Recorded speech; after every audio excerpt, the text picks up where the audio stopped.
Welcome to The Explainer. We're diving right into the powerful social and religious reform movements that absolutely transformed 19th century India.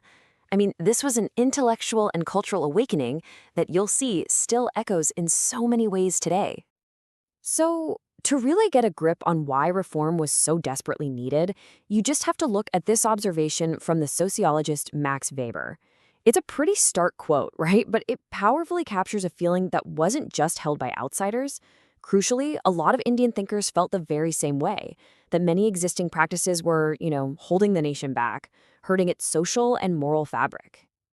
All right, so here's our game plan. First, we'll look at the conditions that really kicked things off. Then, we'll meet the pioneers who lit the first sparks. From there, we'll see how the movement grew and tackled bigger issues. And then, this is fascinating, we'll explore a kind of counter-movement that pushed back. And finally, we'll wrap up by looking at the incredible legacy all of this left behind. So, let's set the stage. Why the 19th century? What was going on that made it such a pivotal moment for Indian society? I mean, what was in the air that made so many people stand up and demand some pretty fundamental changes? Well, the thing is, the social and religious landscape at the time was just bogged down by all these orthodox practices. And a new generation of thinkers started looking at them and saying, wait a minute, this doesn't make sense. This isn't rational, and it's certainly not upholding human dignity.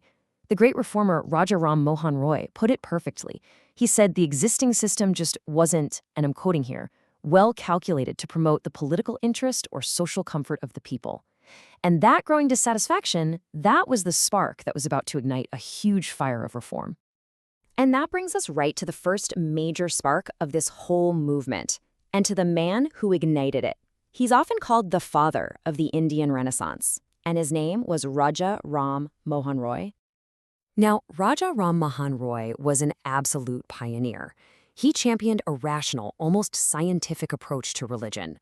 See, he didn't just criticize the way things were. He actually went and meticulously analyzed the world's major faiths. And get this, he translated ancient Hindu scriptures, the Vedas and Upanishads, to make a powerful point, that the original religion was actually monotheistic, all about the worship of a single god. So all of Raja Ram Mohan Roy's work and ideas eventually led to this, the Brahmo Samaj. And you can see its objective right here. The key thing to understand is that this was not about creating some brand new religion. Nope. It was all about an attempt to reform Hinduism from the inside out, to get back to what Roy believed were its pure monotheistic roots, and to really focus on social good, things like charity and benevolence. Okay, so the movement started to move beyond just these big philosophical debates. It began to take on very specific, deeply rooted social injustices. And really, no one illustrates this shift better than the amazing scholar and activist Ishwar Chandra Vidyasagar. You see, Ishwar Chandra Vidyasagar was this brilliant scholar, an absolute master of Sanskrit. But here's the kicker. Instead of using all that knowledge to just defend the way things were, he turned it into a powerful tool for change. He was driven by these deep humanist values, and he focused all his incredible energy on the plight of women. He fought fiercely for their education and basically dedicated his entire life to ending the cruel customs that surrounded widowhood. And here, in this 1 year, you can see the real-world impact of Ishwar Chandra Vidyasagar's work. 1856. That's when the Hindu Widow Remarriage Act was passed. It was a massive victory. All that debate and activism became actual law. And how did he do it? Through a relentless evidence-based campaign. He actually used his knowledge of ancient Hindu texts to persuade the authorities that this reform wasn't some newfangled idea, but that it was totally just and even sanctioned by tradition. But, not everyone was on board with this idea of blending in Western ideas. As the 19th century rolled on, a really powerful counter-movement started to emerge, and their argument was completely different.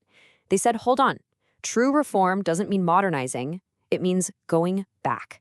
Returning to the purity of India's ancient past.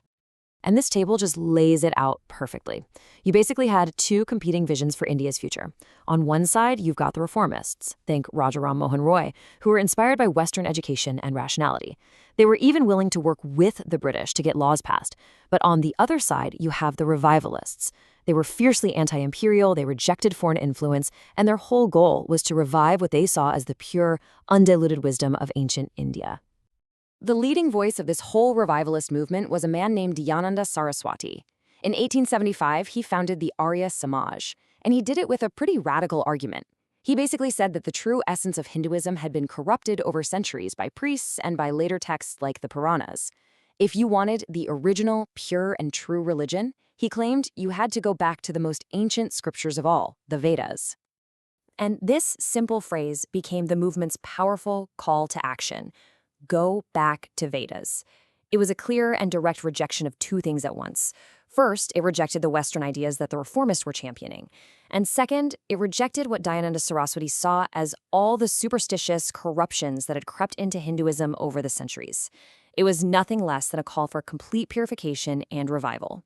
So, after this whole century of intense debate, activism, and these two competing visions, the reformists and the revivalists, what was the ultimate impact? What did it all lead to? What's the bottom line?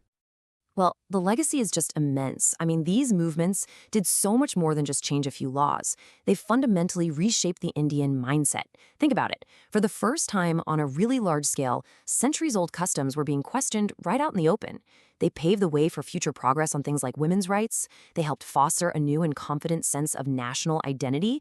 And they created this vibrant culture of intellectual debate that would go on to directly fuel the freedom struggle. And here's the thought I want to leave you with. The essential questions that these reformers were asking way back in the 19th century. Questions about the balance between tradition and modernity, about the very nature of Indian identity, and about the best path to social progress. In so many ways, these are the very same questions still being debated across India today. Their struggle wasn't just a moment in history, it's a legacy that is still unfolding.